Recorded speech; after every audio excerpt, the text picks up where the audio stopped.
seen anything? This wasn't just Moscow. Paris, Tokyo, all reported invisible invaders.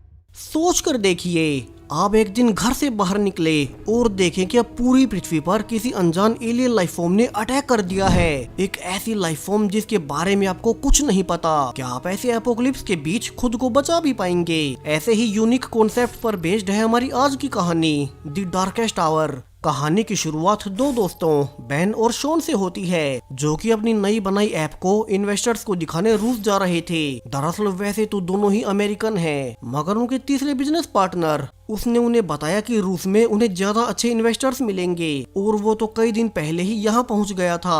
अब दोनों ने ही अपना सब कुछ इस ऐप को बनाने में लगा दिया था, जो कि एक नई तरह की सोशल मीडिया ऐप है। इसलिए उन्हें बहुत बड़ी उम्मीद थी कि इस ऐप के लिए उन्हें अच्छे इन्वेस्टर्स मिलेंगे और उनकी फाइनेंशियल हालत बहुत सुधर जाएगी। रास्ते में वे देखते भी है कि दो अमेरिकन लड़कियां ऑलरेडी उनकी ऐप का इस्तेमाल करने लगी, जो कि शायद से रूस में ही हॉलीडेज के लिए आई होंगी। लेकिन अब बोर्ड मीटिंग में पहुंचने पर दोनों को एक बड़ा झटका लगता है, क्योंकि उनके तीसरे साथी स्काइलर ने पहले से ही मीटिंग शुरू कर दी थी। इतना ही नहीं, उसने उन दोनों की बनाई ऐप का इंटरफेस चुरा लिया और उसे एक दूसरे नाम से खुद के नाम कॉपीराइट कर लिया और खुद ही इन्वेस्टर से सारे पैसे ले लिए। बेन और शॉन को कुछ समझ नहीं आता कि अब वे क्या करें और स्काइलर उन्हें सिक्योरिटी द्वारा बाहर निकलवा देता है। अब दोनों पास के ही एक बार में जाकर इस धोखे को भुलाने की कोशिश करने लगते हैं, क्योंकि उनकी पूरी लाइफ की मेहनत स्काइलर ने चुरा ली। दोनों ड्रिंक कर ही रहे थे कि उन्हें यहाँ भी स्काइलर नजर आता है, जो कि इन्वेस्टमेंट मिलने के बाद बहुत खुश था और वो इस बार में सेलिब्रेट करने आया था। तभी दोनों को वहीं दो लड़कियां नजर आती हैं, जो कि उनकी ऐप का इस्तेमाल कर रही थी। सो दोनों उनसे बातें करने लगते हैं और खुद को इंट्रोड्यूस करते हैं। अब ये दोनों थी नेटली और एना। वे बेन और शॉन की तारीफ भी करती है, क्योंकि उनकी नई बनाई ऐप उन्हें काफी पसंद आ रही थी। लेकिन अब जब चारों बातें कर ही रहे थे कि तभी अचानक से हर ओर एक बड़ा ब्लैकआउट होता है। लाइट ही क्या, फोन समेत सभी इलेक्ट्रॉनिक आइटम्स अचानक से बंद पड़ गए थे। सभी घबराते हुए बाहर निकलते हैं कि ये क्या हुआ।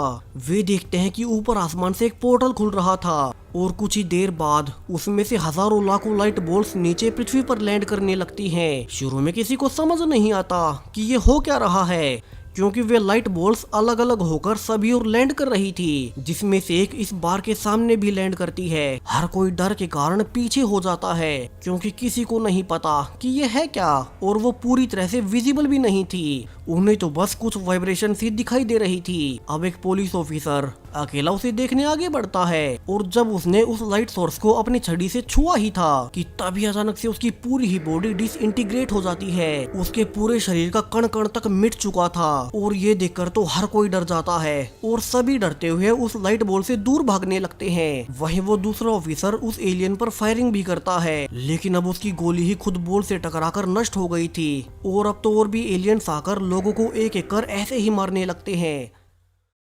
शॉन और बेन बाकी लोगों के साथ भागकर वापिस से बार में छिपने आते हैं। उन्होंने दरवाजे भी बंद कर लिए थे, लेकिन बाहर एक शॉकवेव से सारी ही विंडोज टूट जाती हैं और वो एलियन लाइफ फॉर्म अंदर इंसानों को साफ साफ ट्रेस करने लगते हैं। लोग कितना भी दूर भागने की कोशिश करते, लेकिन वे इनविजिबल एलियंस सभी को बड़ी आसानी से एक एक कर मारते जा रहे थे। अब बार में भी एक आदमी उस एलियन को रोकने के लिए उसकी ओर आग लगा देता है, जिससे कि वे कुछ देर तक उसे पीछे धकेल देते हैं और सभी जल्दी से भागकर खुद को लॉक करने लगते हैं। इसी बीच स्काइलर अपनी गर्लफ्रेंड को बाहर छोड़ खुद को लॉक कर लेता है और अपनी जान बचा लेता है। वहीं शॉन और बेन बाकी लोगों की मदद कर रहे थे और वे दोनों लड़कियों और घायल बारटेंडर के साथ स्टोर रूम में आकर छिप जाते हैं, जबकि बाहर से उन्हें बाकी लोगों की एक एक कर मरने की आवाजें आ रही थी। थोड़ी देर बाद उन्हें दरवाजे पर किसी की मदद मांगने की आवाज आती है। नेटली दरवाजा खोलकर देखती है कि ये तो स्काइलर था। वहीं स्काइलर जिसने आज ही के दिन दोनों दोस्तों को धोखा दिया था,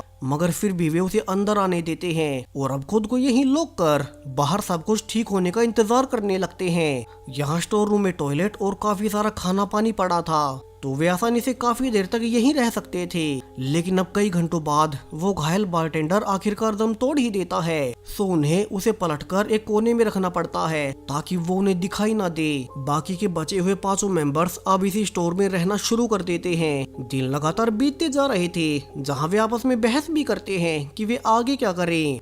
और अब 5 दिन लगातार यहीं छिपे रहने के बाद जब स्टोर रूम का सारा खाना खत्म हो चुका था, तो वे आखिरकार फैसला करते हैं कि उन्हें बाहर निकलकर देखना चाहिए। वैसे भी पिछले 2 दिनों से उन्होंने बाहर कोई आवाज नहीं सुनी थी। उन्हें इतना तो पता था कि वे एलियंस थे जो लोगों को मार रहे थे, मगर वे ऐसा कर क्यों रहे हैं और उन्हें रोका कैसे जाए, यह अभी तक किसी को नहीं पता।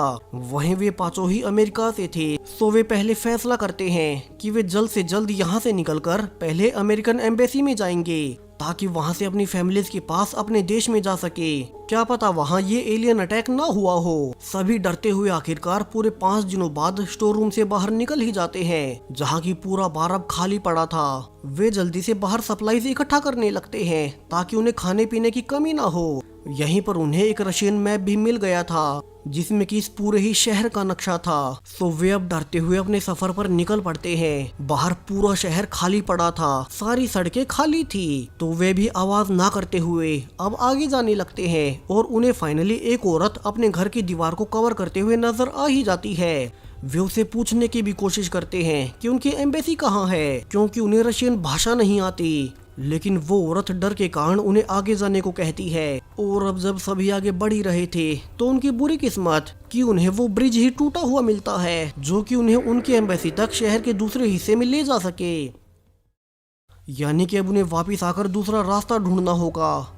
इसी बीच उन्हें बीच सड़क पर एक खाली पड़ी पुलिस की कार नजर आती है। सो स्काइलर और बेन अब दोनों लड़कियों को छुपने का कहकर अब अकेले ही उसकी तलाशी लेने जाते हैं ताकि उसमें उन्हें कोई इंग्लिश मैप मिल ही जाए। तभी दूर से एक डॉग भौंकने लगता है और अचानक से वो भी डिसइंटीग्रेट हो गया था, यानी कि एक एलियन यहाँ भी आ गया। अब वे दोनों कार के पास फंस चुके थे, तो वे बाकी तीनों को पास के ही एक मॉल के अंदर छुपने को कहते हैं और खुद पुलिस कार के नीचे जाने लगते हैं ताकि उस एलियन की नजर उन पर ना पड़े। अब वो एलियन उन्हीं के पास आ जाता है। उसके करीब आते ही कार की लाइट्स अपने आप जलने लगी थी और वो कार को स्कैन करने पर उसके नीचे देख नहीं पाता और आगे बढ़ जाता है। दोनों जल्दी से भागकर उसी मॉल में जाते हैं जहाँ के उनके बाकी के 3 साथी गए थे। वे फाइनली फिर से रीयूनाइट हो ही गए और आगे बढ़ने पर उन्हें एक एरोप्लेन नजर आता है जो किसी मॉल में आकर क्रैश हो गया था, यानी कि आसमान तक में कोई इन एलियन से सेफ नहीं बचा।